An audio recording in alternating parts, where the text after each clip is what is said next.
Pemerintah daerah Lombok Utara menyampaikan terima kasih kepada Kementerian Desa Republik Indonesia yang telah memberikan kita beberapa lokasi desa untuk bantuan homestay. Ini adalah ikhtiar kita di masa COVID ini.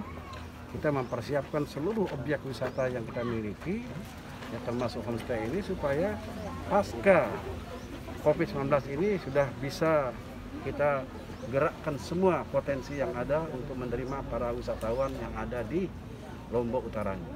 Insya Allah kalau kita kompak bersatu di dalam kita bangun desa kita, membangun daerah kita, ya, terus kemudian COVID-19 ini terusir dari bumi ini, ya tentu kehidupan masyarakat kita akan kembali normal.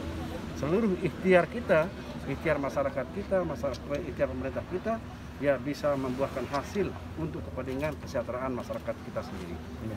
Bagaimana Pak Bupati melihat kontribusi para penyelam Lombok Sumbawa? Ya, saya berterima kasih kepada saudara-saudara saya dari kelompok penyelam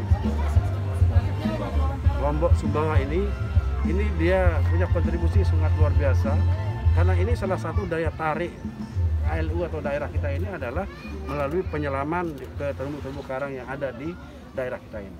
Jadi mereka lah yang banyak mengenalkan, memperbuat untuk memperkenalkan apa yang kita miliki di Lombok Utara ini selama ini, khususnya di Lombok Sumbawa.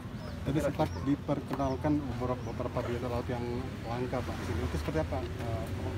Ya, di sini ada biota laut kaitan dengan terumbu karang biru, blue coral ya. Ini mungkin hanya dua di dunia, mungkin di luar satu, Karibia ya, dan Gili Trawangan atau Lombok Utara ini. Nah, ini kita pelihara, jangan sampai ini musnah, karena daya tarik kita, daerah kita salah satunya adalah dari blue coral ini sendiri. Nah, ini termasuk ya, potensi laut yang lain yang kita miliki. Ini kita harus pelihara.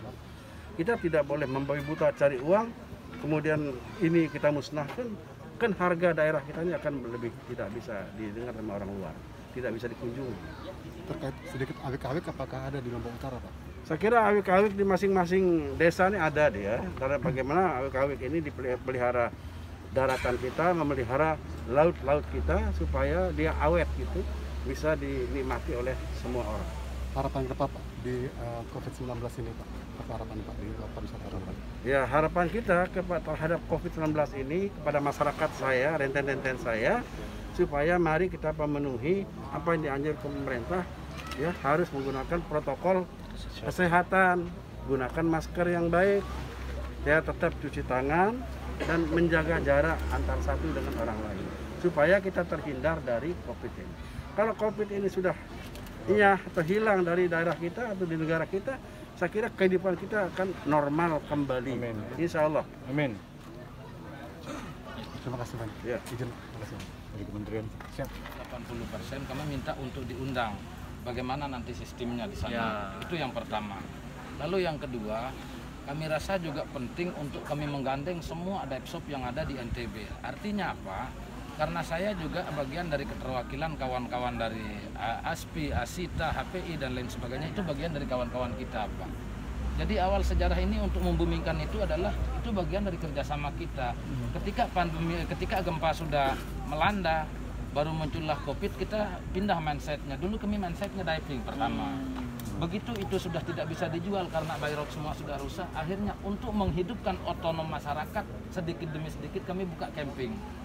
Dari hasil camping itulah kembali dia booming dan lain sebagainya. Nah, kedepannya yang kami minta lewat perwakilan dari kementerian juga, bahwa rasanya agak timpang kalau kami hanya mengelola yang ada di darat ini. Kenapa tidak gitu loh? Kami mau supaya paling tidak Gili ini kan sudah jadi dia, dan internasional sudah tahu. Kenapa tidak sekarang kita yang menyentuh yang areal pinggir ini gitu loh, areal pesisir. Dengan cara apa? Mari kita berbanyak gandeng teman-teman organisasi di bidangnya itu untuk kita kembangkan. Salah satu contoh, hari ini Gili Menu dia booming karena apa? Karena ada statue-nya. Lalu kenapa tidak nanti ketika ada anggaran itu kita kombinasikan di antara penginapan dengan spot laut gitu loh. Jadi begitu pengunjung begitu pengunjung datang dia sudah tahu apa program yang ada di sini. paket penginapan dengan snorkelingnya berapa, paket penginapan dengan divingnya juga seperti apa. Bang, kembali ke fasilitas, mungkin kita berbicara apa saja selain bangunan ini, apa saja yang dilengkapi dalam bantuan ini? Kalau untuk sampai saat ini yang kami dapat info dan yang ada saat ini hanyalah bangunan, bentuknya bangunan saja, di luar isinya seperti bed dan lain sebagainya, yaitu 5 unit homestay dan 1 unit gazebo. Bagaimana nanti para Pordarusnya untuk melengkapi supaya bisa Kalau untuk melengkapi isinya seperti sampai dia komplit lalu bisa operasi, mungkin nanti dari pihak desa akan mengundang kita juga untuk kita sama-sama mengintervensi dana yang ada di BUMDes. Karena 5-10 tahun yang akan datang bahwa kalau kita mau majukan sebuah dusun di desa itu harapannya ada di BUMDes, karena uang BUMDes lah yang bisa dikelola di situ. Ya, jadi dari dana desa itu boleh diambil sebagian sebagai penyertaan modal ke BUMDes dengan unit-unit usaha macam-macam, ada wisata, ada pertanian, ada. Jadi rata-rata 1 miliar lebih lah dapatnya itu bisa dialokasikan untuk usaha ini. Makanya saya pesan ini sekali lagi bukan hibah tapi berpikir untuk bisnis. Jadi bagaimana mengeluarkan modal itu, desa mengeluarkan modal katakanlah tahun ini penyertaannya 200 juta, itu tidak boleh habis, harus berputar. siap itu aja sih Bang. Iya Bang.